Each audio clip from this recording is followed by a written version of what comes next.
Very good. Everyone enjoyed the National Review yoga at sunrise? I skipped that for sure. We all wanted to begin to stretch like a Democrat looking for an excuse to vote against Gorsuch. Just kind of really. All right. Kellyanne Conway doesn't really need that much of an introduction. You know who she is. But I think two things ought to be mentioned before we start. The first is this is the first woman to manage a winning U.S. presidential campaign. Now, I'm going to go out on a limb and say that your accolades from feminists got lost in the mail somewhere. That's all right. And the second is, we saw a lot of discussion of this yesterday, conservatives may still debate whether Donald Trump is one of us. I don't think there's ever been any doubt that Kellyanne Conway is one of us. So, last night Daniel Hannan talked a lot about courage. I don't think anyone can doubt that you have the courage to stand up for what you believe in when it feels like the entire world is lined up against you. That's apt, but I do want to say that Donald Trump is a conservative, and I think you should look at his budget, his health care plan, some of the things that he's done by way of executive order early in his presidency, many of the principles he ran on, and he was able to engage many voters who were not necessarily as attracted to candidates in the past because they felt that the way to beat vanilla is not to be French vanilla or honey vanilla, it's to be Rocky Road, it's to really show contrast, and he was able to do that. So I think you'll be pleasantly surprised, and everybody knows Mike Pence, our vice president as well, as a conservative. So I think the National Review crowd should be very happy. Okay. American Health Care Act. Yes. Smooth sailing? Easy peasy? Everything's going great? Or... So you know how the legislative process is in Washington, D.C. This is no different in that the House has its version, and by the time it gets to the Senate, there will be reconciliation, new amendments being offered. I would just remind everybody there are 3 phases, and I think it's important to note, because there was some information underload, as I like to say, at the beginning of the healthcare rollout. So phase 1 is really where you see the expansion of health savings accounts in the American Health Care Act. It's where you get rid of all the mandates, the penalties, the taxes. You had about 20 million people last year saying no to Obamacare, and 6.5 million of them decided they would pay the penalty, which is pretty remarkable, having a government tell you you must buy this product and saying, gee, I don't want to, I'll pay the penalty, being penalized monetarily for not doing that. And the rest of them, in large part, Jim, they sought an undue hardship waiver. But you have people saying no to the exchanges. You have many people saying yes. They will be protected. The president had that as his second of 5 principles in his joint session several weeks ago.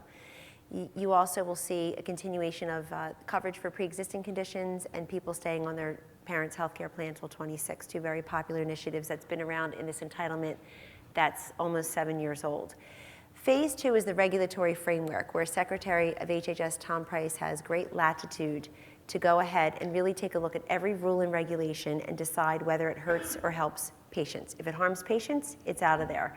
And he's going to replace it with a regulatory framework that is more patient-centric and free market in nature. The third phase is really where a lot of the goodies that many of you probably are most interested in exist. Why isn't it in phase 3? Because it's subject to 60 votes in the Senate, not 50, like phase 1, and it's not a regulatory question like phase 2. So the third phase is where you see the interstate mobility, being able to buy and sell health insurance across state lines, much the way you buy auto insurance or life insurance. And it's also going to tackle tort reform, med-mal, and get control of drug pricing. So those are some of the features of the third phase. Okay. That seems like the part that people are having the hardest time with. And that's, as you saw, we had Tom Cotton here yesterday, in the sense of, if 60 votes are what you need to get all the stuff you really want, the stuff that you really feel could transform the healthcare system, how do you get to 60 votes? Because I'm not seeing any Democrats lining up to help in any way, shape, or form. And we have 52 Republican votes right now. Even if you have a really fantastic midterm election, it's hard to see 8 Republican pickups. So where do those 60 votes come from? So we're not looking at politics at all right now in terms of the next election. But I would just say that, factually speaking, the Democrats are defending 25 U.S. Senate seats next time, and the Republicans are defending 8. So just factually and mathematically, it's just a better map, if you will, for the Republicans. But we're not thinking about politics at all. Of those 25, the president and the vice president carried, I think, 10 of the states, 5 by double digits. So that ain't nothing. But in terms of getting the votes now, you're not going to see Democratic senators vote to repeal Obamacare, but they may vote to replace it, if in fact that's where this is going. And it also depends what's in that third phase that, cobbled up together in the third phase that does appeal to them. And that's being worked out now. Those discussions are ongoing. But I just have to say, this is no different. I was reading an article just this morning that even Obamacare had failed several times, of course, as you know, and the votes were delayed. It passed in the Senate in December, finally, and then again. Kickback. That's right. Oh, yeah. I saw him recently, and then the House, of course, passed it in March of 2010. So it's always a process. There's reconciliation. I know the president is very confident that repealing, replacing Obamacare will be realized, but I'm also happy that the Republican Party is not a party of just everybody in lockstep, always agreeing with whatever each other says. It's a big party with lots of diverse opinions. I don't really see that on the left these days. They seem to be about resisting and obstructing, even before they read the legislation, even before we know who Judge Neil Gorsuch is. It's, I'm not going to vote no matter who it is. Well, how is that practical or policy, or how is that the commitment you've made to your constituents to keep an open mind, for example? Yeah. It seems like there's a pretty clear schedule of repeal and replace Obamacare, then tax reform, then possibly infrastructure. So do we have a sense of when we could see the ball rolling on tax reform? And if so, from the perspective of the administration, what absolutely has to be in there? What's the sort of thing where you're like, well, if we don't have this in a tax reform bill, it's just not worth doing? So one other thing I'll just mention about healthcare, because we didn't talk a lot about Medicaid. The idea, too, is just to give greater flexibility to the governors so that they are funding and administering Medicaid closer to those who are in need, their own citizens. They understand what those needs are. And a lot of the Medicaid funding of late has really pulled so much of the money away from those it's intended to help. According to Secretary Price, the poor, the elderly, pregnant women, for example, the disabled, and it's gone to some able-bodied Americans who, again, if you want to reorient the money to where it was meant to be placed, then that is part of this healthcare reform as well. Moving on to tax reform, healthcare has to be done first, then tax reform. It's not like we're sitting around waiting and saying, as soon as healthcare is done, we'll turn to tax. The president ran on his tax reform proposal in the campaign, and you'll go back and see he's promised to create 25 million jobs over 10 years. And his tax policy presumes about 4% growth some years, because somehow we settle for far less than that as a nation now. He doesn't think we should be settling. It also takes into account energy investment. It really takes into account energy independence and explosion in energy, clean coal, certainly natural gas and all the traditional energies. But he also just thinks, he's also said that, we always hear from people, nothing's made in America anymore. And I'm like, well, energy is, it's beneath our feet and off our shores. And it's time that we become more independent, self-reliant. And we also know what happens when towns and states start to explore and develop their own energy sources. You've got an explosion in job creation and wealth creation. And we just like those best practices. So in terms of tax cuts, he's been very clear about cutting the marginal rates. Very, very focused on the fact that entrepreneurs in this country particularly feel like they can't grow, attract and retain a workforce, grow and expand. And the president has been very upfront as a candidate, as president-elect, and now as president, that it's the regulatory framework that's very suffocating to many Americans too, and many American job creators. But I think this is the president who's going to help the job creators, the job holders, but also the job seekers. And I don't know that we've always heard that whole surround sound message in candidates before. There's been a lot of emphasis on just job creators, entrepreneurs, you didn't build that, and then to the job seekers, the unemployed. But the vast majority of households are the job holders. And they are looking for tax relief, they're looking for regulatory relief, because they recognize that that's how you create growth. And so all of his tax reform plans also include better growth, higher growth rates, which has been missing. Corporate tax rate, I assume, to be a big component of Yes. that? Okay. For some reason, when on the one we look on the right as this is a perspective that can create jobs, you free up profits, the company can then use that to build plants, expand things, hire people. But when it gets discussed in the media, it's always a certain sense of corporate tax rates, those fat cats in, they always show the little man from Monopoly. Right? How do you get around that? How do you get around this idea of, well, a corporate tax rate wouldn't benefit me, I'm not head of a corporation, when in fact, obviously, you know, the conservative philosophy on this is this has this, you know, job creation effect that benefits everybody. How do you get around that, that suspicion people have when they just hear the words corporate tax rates? You have to educate them. You really have to reach out and educate and inform people. And one thing that President Trump did masterfully as a candidate, in my view, is when he's talking about keeping the jobs from going overseas, he's also talking about keeping the company's wealth from going overseas. It's not just the jobs that are going there. It's also, you're losing out the 70,000 factories that have been closed, for example, making that nexus between those job creators who feel that they were forced to close those factories here in this country for any number of draconian reasons, that creating an environment, Jim, where they'll no longer need to do that. They'll feel incentivized to keep those jobs here. Also, consumers know, but it's our job to make sure that they know too, that we educate and inform people, reach out to them. They know that when a company pays less in taxes, it can pass on those savings. It can pass on those savings to its consumers. And you see that the markets love the Trump presidency. You saw I think on CNBC 2 days ago, I read the article that home builders are more optimistic than they've been in a dozen years. You see a great deal of consumer confidence on the rise. You see the 235,000 jobs created in his first full month on the job as president in February, 4.7% unemployment rate.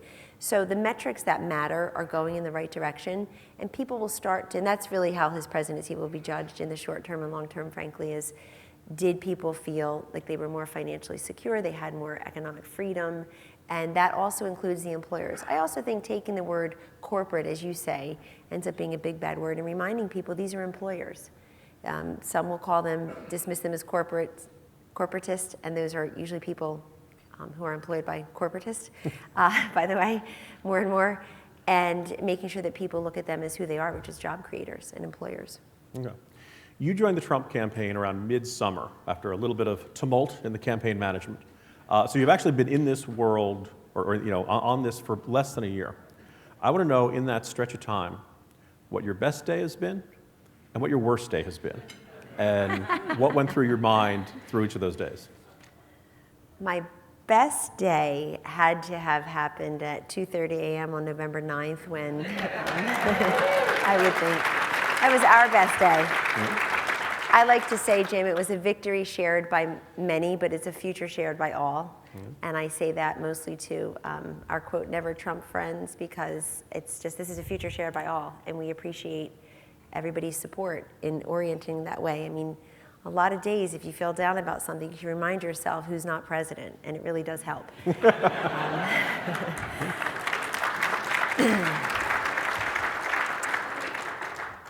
Because that was a culmination. It wasn't just that Trump-Pence won.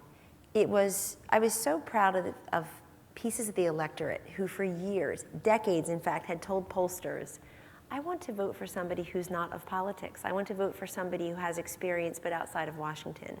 Somebody who goes to Washington owing no one anything and is not part of the system that I see that doesn't work for the average American.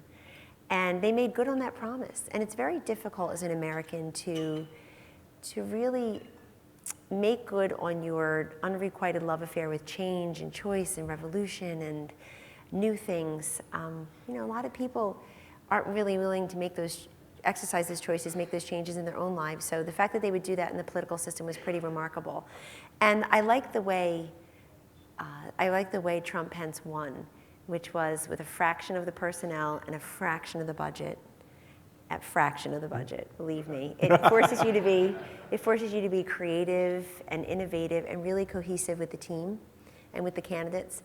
And Donald Trump's message to America that he's there for the forgotten man and forgotten woman is really key, because you see it in the policies to this moment, and it's especially key. I mean, I grew up with them. It's especially key because it brings into the larger free market movement men and women who either felt disconnected from that or not a member, not welcome perhaps. And his message went directly to them. I also have to say, as a free market person who believes in bottom up, not top down, almost anything, that for Donald Trump to take this fiction of electability, which I have talked about probably for 20 years at NR types of events like this fiction of electability, us being told, you can win, you can't win, he can't win, she can't win, 2.5 years before an election. And then those people become the nominees, and guess what? They don't win. It's like he can win, and then they don't. And the Democrats never fell into that trap. They had they had nominees who people had hardly heard of, who represented fresh faces, new blood, outside the system a little bit, whether it was John Kennedy, Barack Obama, certainly Bill Clinton, Jimmy Carter, and all those guys were told, you can't win, don't even bother. You're a peanut farmer, you're the governor of the second poorest state, Arkansas, and you have this woman problem, you can't win. Thanks for the non-advice, he wins, he won 2 terms. Senator Obama was told what Donald Trump was told this time, which is, she's got it all wrapped up. And it turned out she's never had it all wrapped up. But, but anyhow, she's got it all wrapped up, don't even bother. And Senator Obama didn't take the advice and became a 2-term president. And so the Republicans always suffered from royalism. And I think Donald Trump just busted open. And free market people particularly should be really happy about that, because we did not have a free market, pro-competition way of nominating our presidential candidates. It made no sense to me that we're the pro-competition, pro-free market party, and we have no free market principles when it comes to our nominating process. So for Donald Trump to really take this fiction of electability and replace it with electricity from the grassroots up, it was a really great extended day. What was the worst day? The worst day, I can think of a few nominations. Well, none of the obvious ones, only because I just knew that Mr. Trump was never going to drop out of the race. I mean, if you really understand why he ran in the first place, it's not for the usual political motivators, frankly, prestige, power, money, fame, hello. They had all that, and he and his family have sacrificed mightily. People do not understand the beginning of the sacrifice they've made to do this, and it should be respected, frankly, by all. But I knew he would not drop out of the race, and I knew that at that time, with the Access Hollywood tape, that for voters, there's a difference between what offends them and what affects them, and they vote on what affects them, and they ultimately did. And they looked at the full measure and how he might help them. So it would have to be 2:30 a.m. on November 9th when Jason Miller, our communications director, said, the AP just called it, and I said, which state? And he said the whole thing. And that was about 2:29 a.m. because everybody was reluctant to call Pennsylvania, which sort of was my reach state. I grew up outside of Philadelphia, and it was just a state that always felt like Trump country. And he did such a great job there, as did Governor Pence.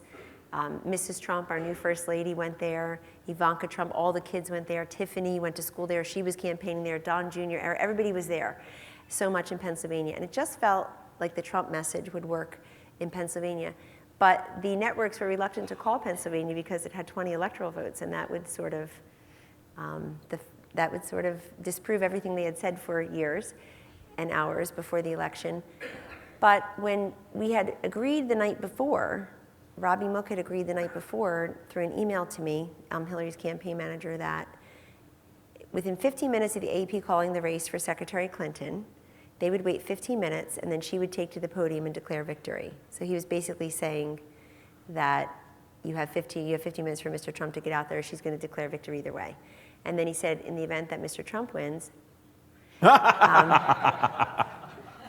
Secretary Clinton will call him within 15 minutes of the AP. So Jason Miller tells me that. I looked down, literally, it was like a movie. My phone is ringing. It said Uma Abedin. And I said, wow. Hey, Uma, what's up? And she's absolutely lovely. She really is. And I said, she's like, hi, Kellyanne. Secretary Clinton would like to speak to Mr. Trump. And I said, now? She said, is he available? I said, we're very available. And I handed him the phone. You don't want to schedule that for later. My husband took a screenshot of that, the 2:30 a.m. I handed him the phone, and he and Vice President Pence and their wives were there. And, the rest is history. So that was just really a remarkable moment. I think it was a remarkable moment for anybody, any David ever fighting a Goliath, frankly. Any free market person who wonders if we could still build things from the bottom up.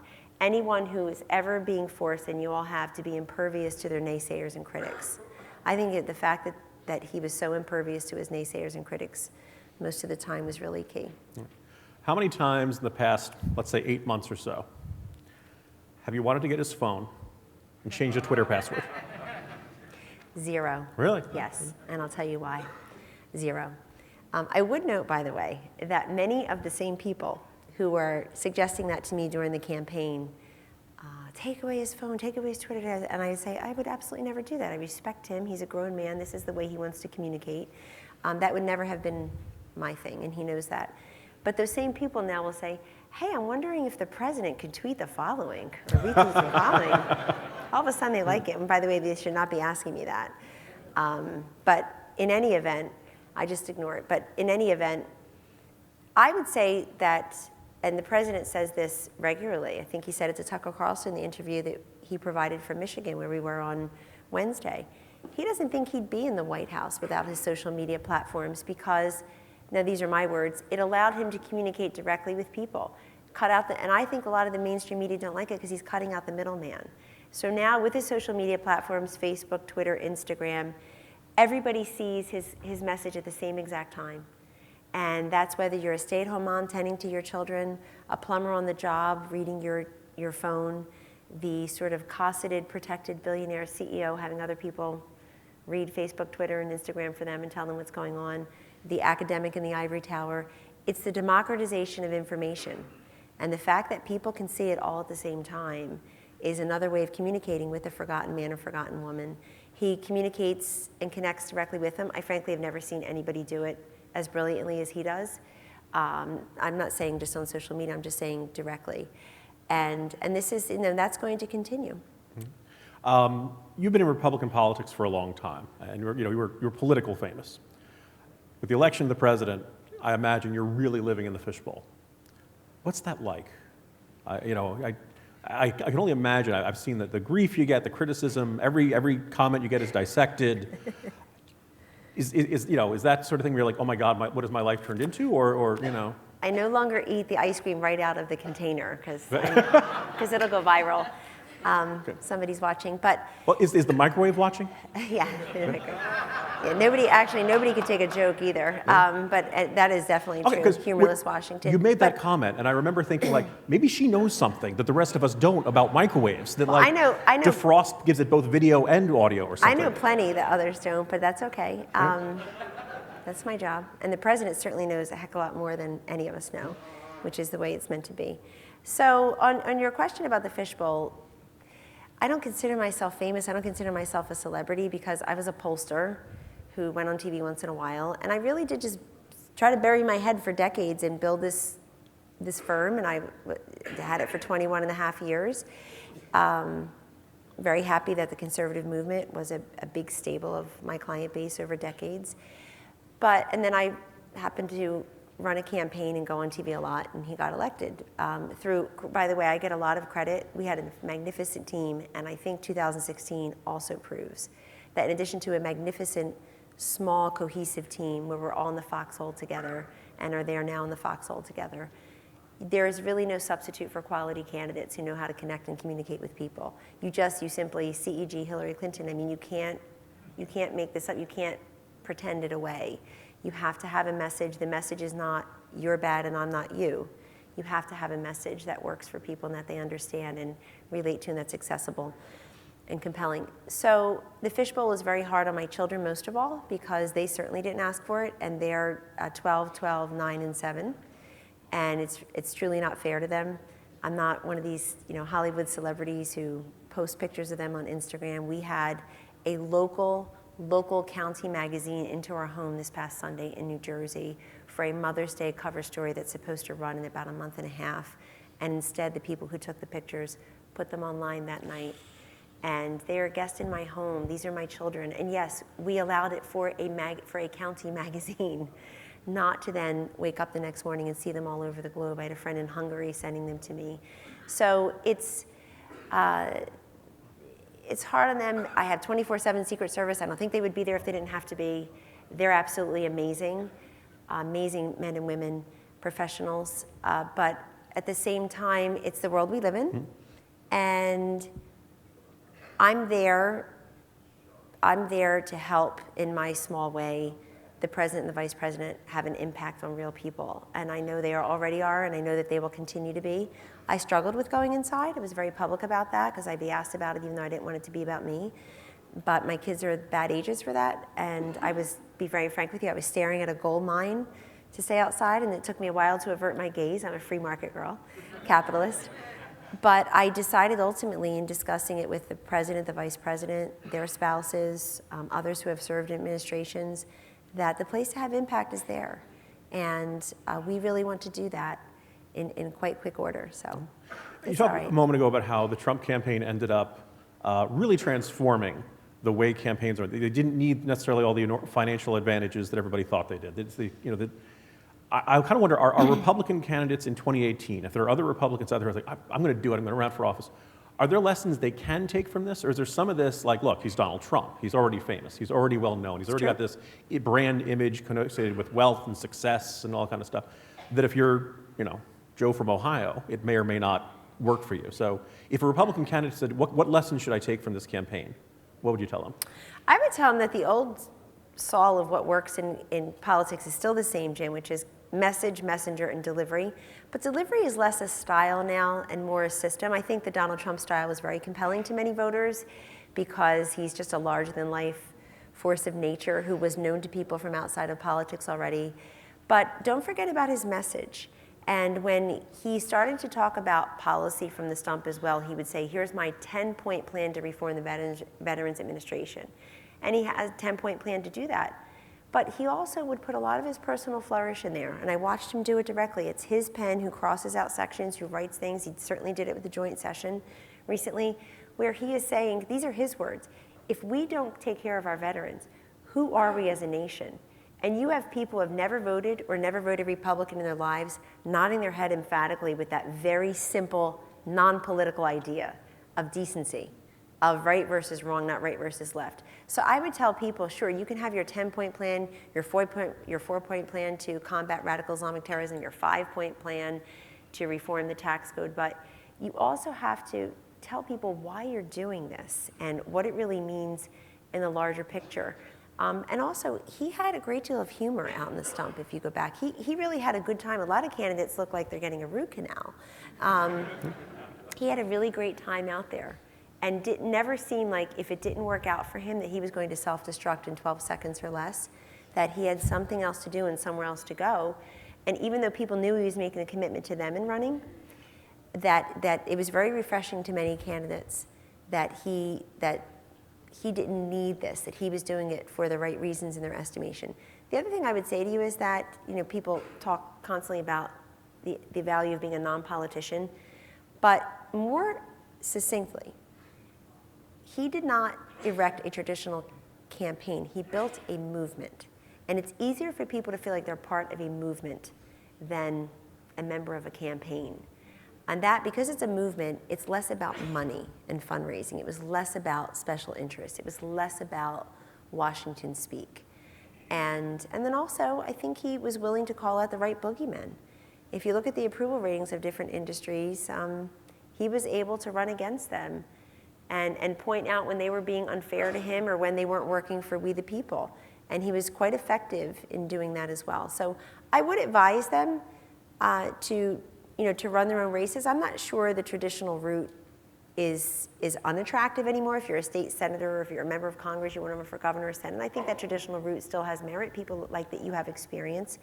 But I think there's just also a big opening and a welcome mat for people who do not have the traditional political experience. The other thing I would say is just, if you're running as a Republican or a conservative now, there's probably never been a better time to do that, just because you're running against the opposition who seems really stuck. They've lost almost 1,000, Democrats lost almost 1,000 state legislative seats in the 8 years of President Obama's administration. They lost control of the House, control of the Senate. Nancy Pelosi lost her speakership with a majority of voters being female. Just thought I'd get that in there. And Hillary Clinton lost and they seem beholden to, and of course they lost the White House. They seem beholden to the extreme elements of their party now. Where are the boll weevil Democrats? Where are the blue dog Democrats? Where are the pro-life Democrats? Where are the pro-Second Amendment Democrats? They just don't exist anymore. And if that's the party you're running against, you automatically are going to have a very positive free market, lower tax, less regulation, stronger national defense, stronger dollar type of, I think protecting the sanctity of life, a big part of the party.